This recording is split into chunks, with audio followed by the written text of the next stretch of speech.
So we finally have that date. The challenge, of course, will be, well, one of the challenges will be enforcement. We're joined by Bill Blair, Parliamentary Secretary, the Minister of Justice, former Toronto Police Chief for a decade. Always great to have you come on. Thanks very much indeed. It's good to be here. You're probably sick of this question, but just remind us, October 17th, it'll be legal for an adult Canadian, for example, to walk around with about an ounce of marijuana in their pocket? Well, the first thing that's going to happen is the local drug dealer is going to have competition, because in every province and territory there's going to be a legitimate retail outlet that Canadian adults can choose to go to should they wish to acquire cannabis, and they'll be able to acquire it legally. And the cannabis they'll be able to acquire will be subject to strict oversight and regulation. They'll know its potency, they'll know its provenance, they'll know its purity for the first time. And so that's, I think, the biggest change that will take place on October 17th. And yes, adult Canadians will be able to legally possess a certain amount of cannabis, up to 30 grams. 30 grams. It's quite a lot, given the potency of the stuff these days. I mean, at $10, it's about $300 an ounce, $300 roughly if you pay $10 a gram. Some might say that's quite a lot, but of course you didn't want to set the amount so small that people would just ignore the law.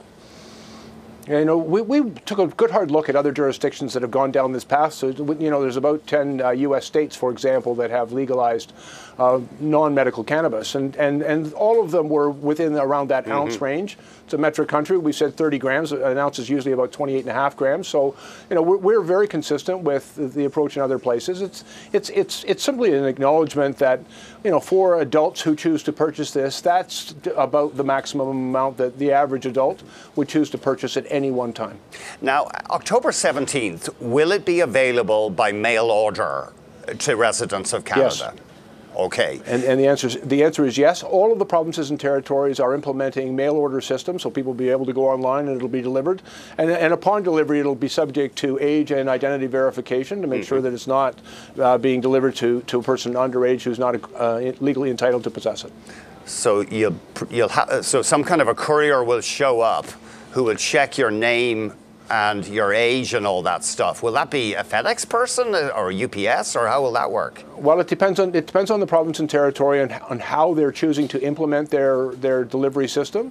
I will tell you that for almost 5 years, we've had cannabis being delivered for medical purposes from the licensed producer to medical clients using Canada Post. And so we've got a lot of experience in this country with a mail order system that serves about 400,000 Canadians. And so the provinces have, I think, learned from that experience, and they're building out their own systems through their own regulators.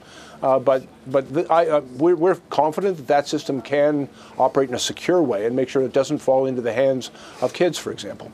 Now, you say that October 17th, people won't have to go to their dealer anymore because it's going to be available legally. But as you know, a lot of provinces have dragged their feet on opening stores. Ontario is only going to have a few dozen for its huge population. So it looks like a lot of Canadians won't be near a store, a legal store. Well, certainly at the outset, you know, the provinces and territories have all been working very hard to bring forward their own regulatory frameworks to put in place their provincial regulators for cannabis, and they're making plans to open stores.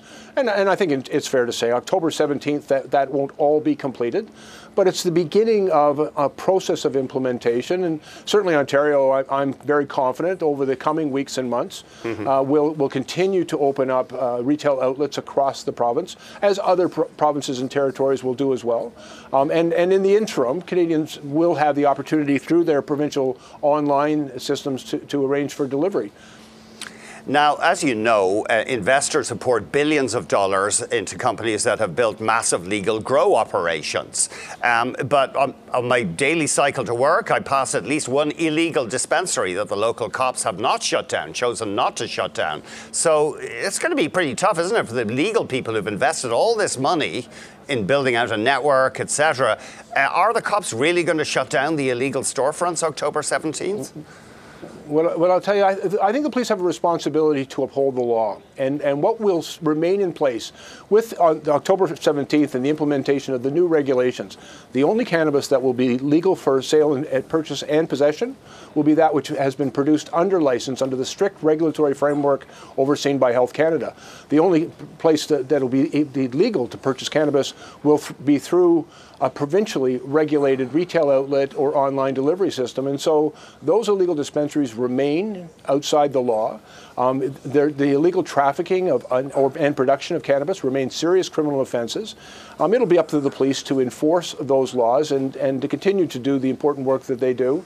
And I think just as importantly now, Canadian adult consumers will have a legitimate choice. And I firmly believe that given a legitimate choice, which is competitive in price, quality, access, and choice, that they will elect to go to the legitimate source. And this will provide very serious competition to the illicit market, coupled with the ongoing pressure of enforcement by the police. Deeds speak, as you know. Talk is cheap. The cops have not shut down these illegal stores. So how can investors in the legal cannabis industry be confident they are going to get their act together? Well, the police have actually shut down a lot of them, but they have their own priorities. They have other public safety issues that they have to address. I remain confident that the law remains in effect. And once people have a legitimate choice, I'm very confident in the police to be able to uphold the law and to ensure that the illicit market is appropriately dealt with according to our criminal laws and penalties. I'm sorry to press this, but why are these dispensaries open? I mean, how hard is it for the police to go in and just bust one of these things? They got the cannabis right there. It seems like policing 101, but they've refused to do it in many communities across the country. Well, in some jurisdictions, they've exercised their discretion, and they have discretion not to enforce in some places. But I think in the majority of locations, I can tell you in my city, in Toronto, we had 2 illegal dispensaries open up almost directly across the road from my constituency office. Mm-hmm. They lasted a couple of weeks. The police went in, they gathered their evidence, they enforced the law, and they shut them down. And so, like I said, I've worked with the police for a very long time. Mm-hmm. I have great confidence in their ability to uphold the law. And I think it's going to be actually easier for them. When adult Canadians have a legitimate choice, I think it does create an opportunity and even an incentive for the police to deal perhaps more effectively with those who are operating outside the law. As you know, thousands of Canadians have criminal records for non-violent possession. Excuse me. For non-violent possession of small amounts of this drug. It's now legal. Are you going to grant amnesty to the people who were convicted? Well, let me begin by saying one of the things that strongly motivated our government to bring forward a new regulatory system of control for cannabis is we don't want to continue to criminalize our kids, and we recognize the impact that those criminal records can have on otherwise law-abiding, decent citizens. And so, in these new regulations, we're going to stop giving our kids criminal records. There'll still be an absolute prohibition and an enforceable prohibition for the purchase, possession, and consumption of cannabis for kids that the police will be able to enforce through a provincial ticketing regime. They'll be able to seize the drug, give the kid a ticket. There are consequences, but the consequences is not so severe as to give that kid a lifelong stigma of a criminal record. And for those adult citizens who already have those records, quite frankly, the Prime Minister has been really clear that we'll have an opportunity to take a really good look at how we can make sure that we treat those individuals fairly and create a more fair system for everyone after the law has been repealed and replaced. You can't nullify the existing law while it remains in effect. And so until October 17th, I'm encouraging all Canadians to continue to obey the laws that exist in this country.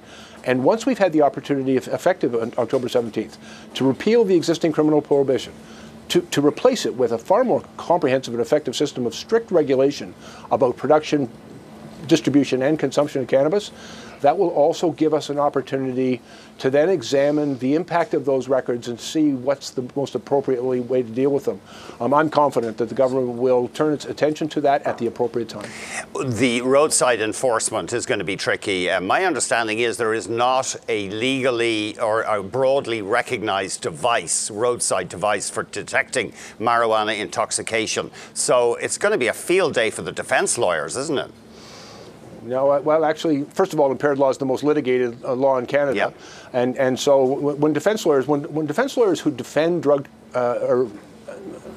drivers say that they're going to challenge this law in court, of course they are. That's their job. But at the same time, I'm very, very confident in the constitutionality and the effectiveness of the legislation that we brought forward. You know, you made reference to the technologies that are available. Those technologies have been in use, for example, in Australia since 2003, in the UK and other European countries since 2015, and those devices are coming. The passage of Bill C-46 and its royal assent this morning now creates the opportunity for the Attorney General to approve devices, and we're very confident in the not very distant future we'll be able to get those devices out to the police. We're also giving them new authorities and new resources for training that is going to make them far more effective. For nearly a century, the police have been trying to keep our roadways safe from people who operate their motor vehicles, impaired by drugs, and they've been trying to do that job with one hand tied behind their back.